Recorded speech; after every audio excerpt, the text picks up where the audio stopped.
Good morning, and welcome to Tuesday, the 16th of June. All right, I think it's starting. Oh, this house is such a conundrum. It is freaking so hot in here with the with the fire on. It's so wet and rainy outside, and I'm like literally, look, I'm dewy from sweat. Our fire is extraordinary sometimes. All right, so. Yes, that is correct. All right. Good morning. Okay, so we currently have the moon in Cancer. And as I was just saying to Michael, so where are you? Is it raining? All right. My latest deep dive after finishing my exams is astrometeorology. So I am now endeavoring to understand the weather astrology. Good morning, Helen. How are you? And so it has been like 3 days of deep diving into how the local weather systems work, what each of the planets and signs mean in regards to temperature, moisture, and wind charts. And it is just so I'm trying to have some sort of report done by Thursday so I can give it to one of the farmers in the area and Megs to start trialing whether this is a system that can actually make a difference to the people in my area. All right. So because I was a barmaid for, 3 years in a rural community, and I heard them, I saw them, I watched them, and I know that I can make a difference. I just need to make sure that I can get those nuances and like really understand it. So I've really been like, but what, but how, but why. So it's been so fascinating. Oh my God, Karen, it so is. And as I said to Mick, like the moon's in Cancer, it's in the wettest sign. Of course it's raining. We're just about to have the sun move into Cancer, the wettest sign. We're going to have, I mean, for us, it's winter. It is a time for rain. But oh my God, it's so fascinating, Karen, because you get these three charts, and then anything that aspects the ascendant is like when things are going to get triggered. It's freaking amazing.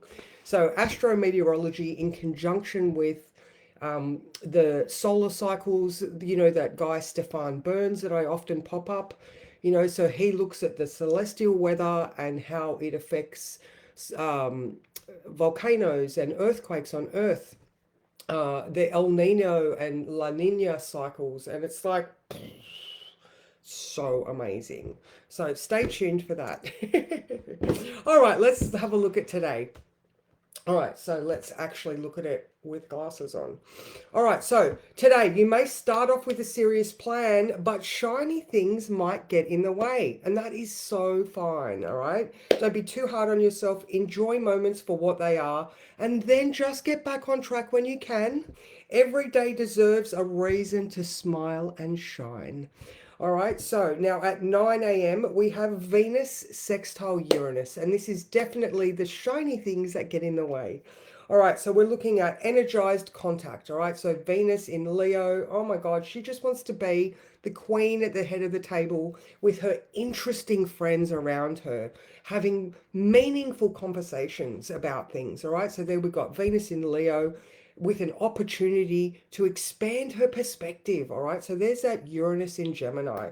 Where did I write that? I think I even wrote that somewhere. Tomorrow, expand your perspective. All right, so this is just the vibe at the moment. All right, so that's at 9 a.m.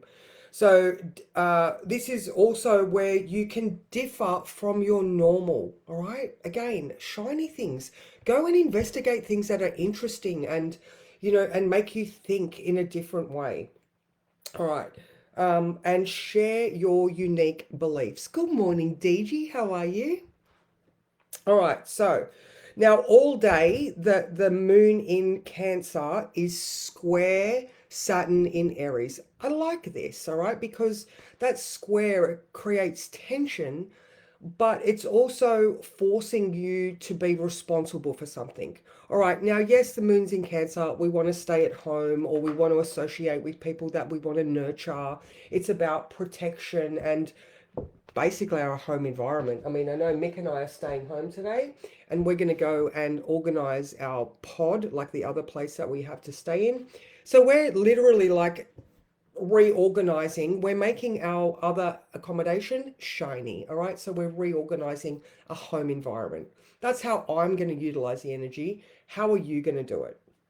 All right. So sorry, that was more about that was more about the Saturn. All right, so Saturn in Aries wants to be responsible. All right, it is looking at us as an individual. All right, the I am Aries. I am responsible. All right, so um, uh, again, I'm going to go back to that ancestral and family values, family of origin, the way you've always done things because that's how it's always been. Maybe that tension is to challenge you to do it your unique way. Let's have a look at all of those things together, including the Venus sextile Uranus. Do it your way. Like, why not? Or even if it's just asking people, have you considered?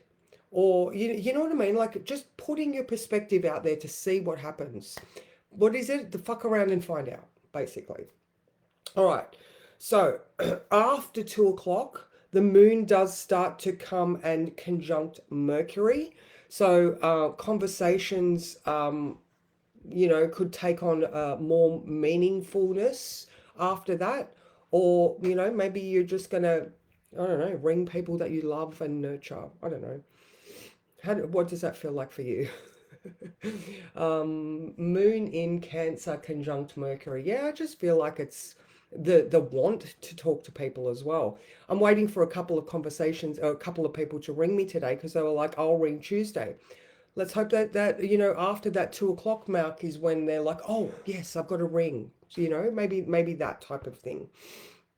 Now that's pretty much it for the moon today. All right. So square Saturn, you may be feeling responsible or a tension around something that you might be responsible for. Again, make it yours. All right. Let's look at this individual factor. Now, Mars, interestingly, when does Mars move? Mars moves into Gemini.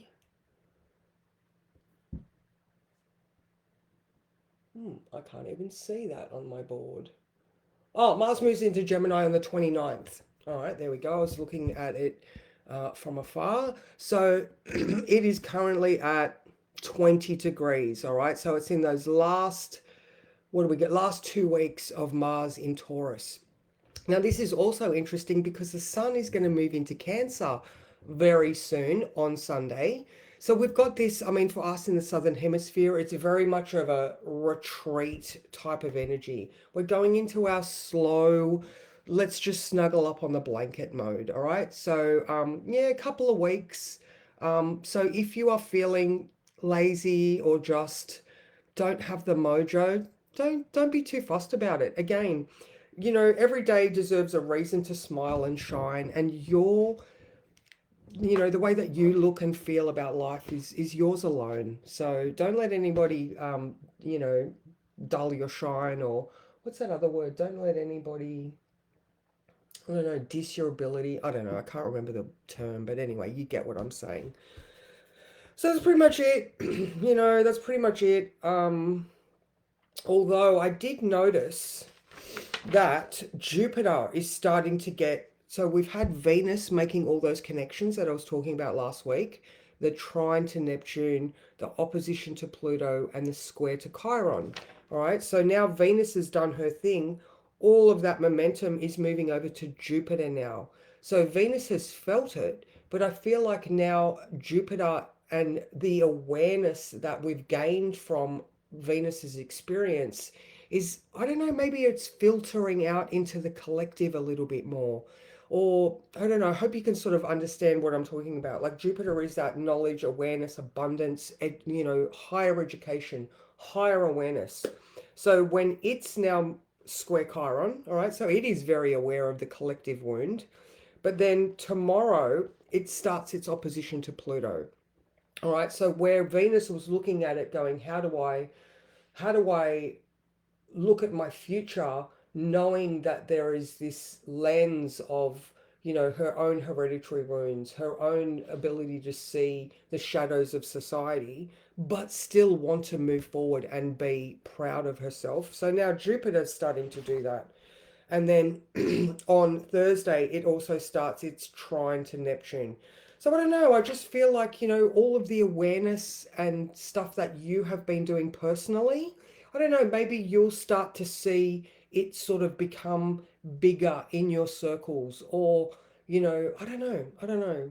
I hope that makes sense. I just, like I said, I just feel like because we're doing the work, and maybe it's that reticular activating system, then um, gradually you'll start seeing it in your own environment. And I don't know, maybe that will be more empathetic. Maybe that will be a queen helping another queen up.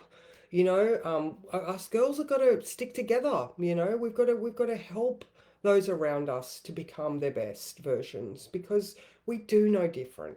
All right, let's draw a card. And I was just saying, I feel like it has been an absolute red hot minute since there's been a Scorpio moon. I don't know why. There's a Scorpio moon every month, but I feel like today I'm going to do these cards. So,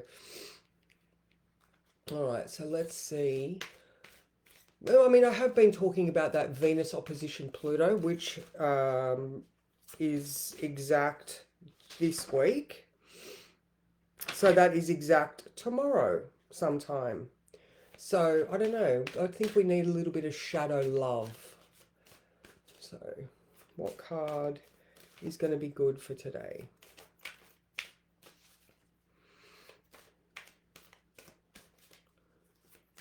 Yeah, definitely getting the collective healing, the mother wound, the ability to see beyond, even though, is sort of the words and feelings that are coming through while I'm doing this. This one. Oh, interesting. All right. Self-sabotage. This one is good. Why? Because self-sabotage comes from a belief that is not necessarily yours. All right? Because we believe that we only deserve X, when really these are just the shadows and beliefs of the past. Like I said, you can see that, or not that I said, but you can see the Grim Reaper here trying to hold her back. All right, so let's look. That is card number 2. All right. All right, so become conscious of how your inner saboteur functions. You're about to sabotage a big opportunity. Now is the time to stop procrastinating and cease focusing your energy on why you are unworthy of a wonderful and enriching experience. When you connect to the saboteur archetype, you begin to recognize all the ways you pass up interesting opportunities and relationships which could make you grow, learn, evolve, and become fulfilled. The saboteur is terrified of change and guards your heart from that which is meaningful to you, with the misguided belief that if you don't try, you can't fail. It forgets that if you don't escape from your comfort zone, you cannot succeed and experience the love and joy which would fulfill you. On the lighter side, the saboteur can help you connect to your intuition and help you listen to your deeper wisdom.